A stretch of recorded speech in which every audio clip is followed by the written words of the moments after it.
Salut à tous, le journal du foot de ce samedi 5 décembre.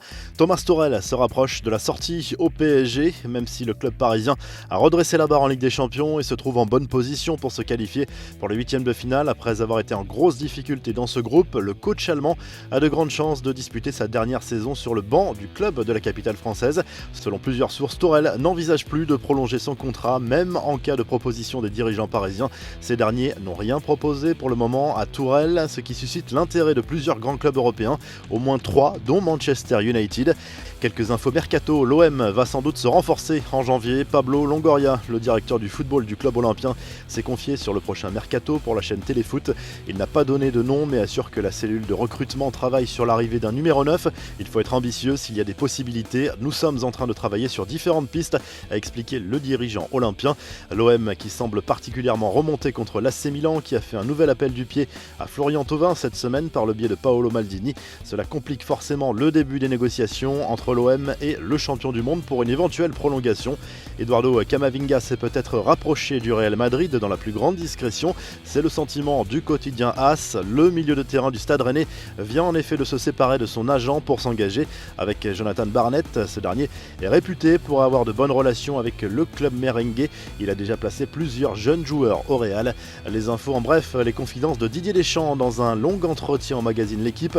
Le sélectionneur des Bleus a raconté comment il vivait les veilles de grande finale. Parfois tu n'es pas seul dans ta tête, a reconnu le coach tricolore qui assure tout de même avoir été très serein la nuit précédant la finale du Mondial 2018. J'avais un sentiment de quiétude, de sérénité totale, comme une certitude qu'on allait être champion du monde, a expliqué Deschamps.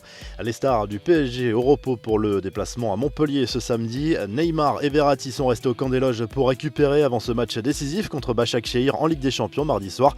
Mbappé est dans le groupe mais pourrait être préservé lui aussi en termes de temps de jeu. Direction à l'Italie où la justice a annoncé l'ouverture d'une enquête autour de soupçons contre la direction de la Juventus Turin.